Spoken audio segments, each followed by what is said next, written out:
Hello à tous et bienvenue dans cette première vidéo de mécanique amateur. Donc l'objectif initial de ces vidéos, c'était de me permettre de suivre le remontage de la mécanique en cas de blocage sur les réparations de la voiture, de voir et revoir en somme ce que je fais. C'est une sorte de carnet d'entretien vidéo pour moi initialement.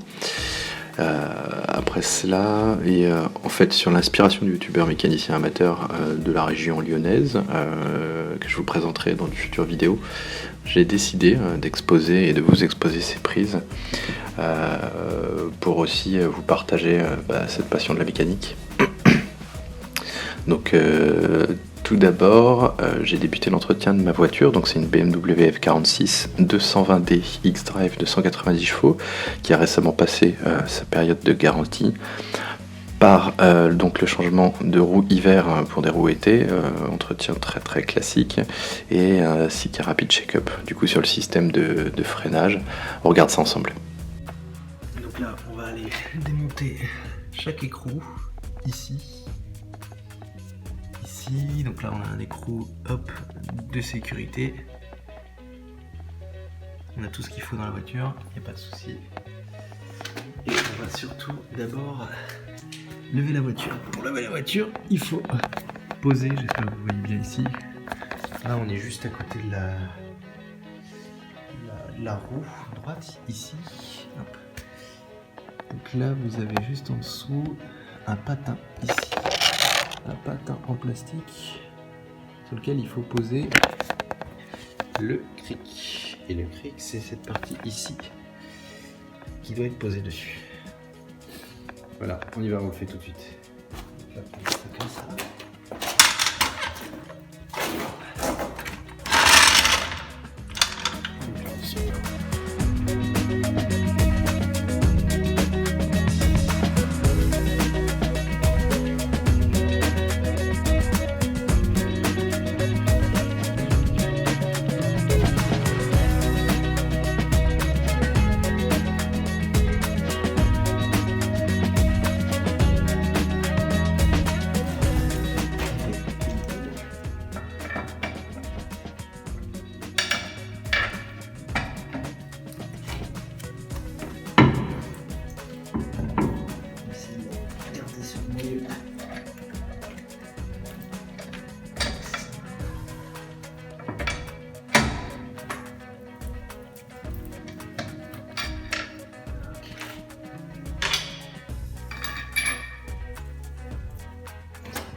On va garder ici pour pas se tromper de place. Endroit. On va mettre comme ça. Voilà. Donc là les amis, je sais pas si vous voyez très clair. Ouais, c'est parfait. On est sur un disque ventilé ici. Donc ça permet de faire en sorte de passer l'air à haute vitesse. Donc là en gros la voiture crache de l'air par ici, on est sur l'avant, crache de l'air par ici, ainsi que par ici, et va donc aller refroidir l'intérieur des disques ventilés. Voilà. Ici on a le moyeu. Ici on a donc le disque qui va jusque là, tout ça c'est du disque. Ça, ce sont les vis. C'est du 6 pans. Excellente nouvelle. C'est du 6 pans, ce sont simplement une seule vis de maintien pour l'ensemble du disque. Et après il faut réussir à le décoller. Ce qui est génial. Ici on regarde qu'on a une toute petite lèvre, donc le disque, pardon. Ici on a une très légère lèvre. Ça signifie que le disque est quasi neuf. Avec ici une protection, une sorte de petit blindage, mais c'est plus pour éviter les projectiles qui vont aller taper dans les flexibles ici. Ça, si j'arrive à vous le montrer, ça c'est le flexible qui va détecter, c'est le capteur en fait, ouais, on le voit ici. Là tu as la vis pour le détacher, ça c'est du Torx. Et donc le capteur, c'est le capteur ABS, ça va détecter en fait si la roue se bloque ou la roue ne se bloque pas. Voilà. Donc là on a une biellette de direction qui part jusque derrière avec les soufflets. Ça doit être les crémaillères de direction. Et juste au-dessus on a un blindage thermique parce qu'en fait, ce que vous voyez ici, c'est le collecteur d'échappement, si je dis pas de bêtises. Du coup il y a un blindage thermique de partout, ce qui brille. Avec une tresse. Et en fait là vous voyez ici la transmission avant qui part vers l'arrière avec transmission arrière. Tout est bien dit. En gros, ensuite, donc ça c'est toujours notre flexible d'ABS. Ça c'est notre flexible de frein. Donc en gros là-dedans il y a du liquide de frein qui va dedans. Donc c'est un flexible qui est assez précieux parce que c'est un flexible blindé. Parce qu'il y a de la très haute pression, le liquide de frein est sous très haute pression. Et donc il part ici dans les durites toutes petites ici qu'on voit. Là, ça c'est des durites, je sais pas s'il a mis le point à se faire. Voilà, ici, ça c'est des durites. Donc c'est tout dur. Qui part juste, d'ailleurs elle fait une boucle ici, elle remonte ici et elle va directement dans le boîtier de répartition ABS que je vous montrerai tout à l'heure. Donc tout ça, ça se change, hein, c'est facile, c'est pas très compliqué à changer, ça se déboîte tout seul.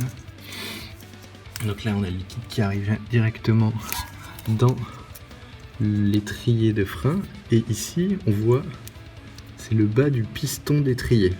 Donc là on est sur un étrier, donc là on le voit ici, le piston d'étrier à l'intérieur de cette petite boîte. Et en fait je vais essayer de vous montrer, on voit pas très bien ce que vous voyez au bout. Ici, là. Attendez, je vais essayer de vous montrer, ce sera plus sympa si je parviens à vous montrer. Hop. Si, on le voit bien là. Ça c'est un soufflet en caoutchouc qu'il faut vérifier à chaque fois qu'on change une plaquette pour voir s'il n'est pas percé, qui évite au piston de récupérer de la poussière. Très important cette zone là. Et donc le piston écrase la plaquette qu'on va essayer de regarder. On voit très bien ici. Donc ici c'est la plaquette de frein. Donc ça c'est le support de plaquette qui est en métal, et ça, l'épaisseur que vous voyez là, que je suis en train d'essayer de... qui touche le disque, c'est la garniture. Et la garniture est encore très bien. Et il y a tout ce qu'il faut, donc c'est parfait. Ici, on aperçoit les agrafes de la plaquette, qu'il faut également changer systématiquement quand on change les plaquettes. Voilà. Et donc là, on est sur la partie qui bouge, et là, on est sur une sorte de cage fixe. Ça s'appelle pas une cage, hein, c'est un autre nom, mais c'est une cage fixe qui est fixée directement au moyeu, donc c'est très solide. Et ici pareil, ça c'est la partie mobile, donc la partie mobile qui est accrochée ici avec des petites vis qui se retirent ici, et derrière vous avez la même chose avec des flexibles ici et une vis ici qu'il faut enlever pour retirer cette partie là et changer les plaquettes assez rapidement. C'est pas plus compliqué que ça.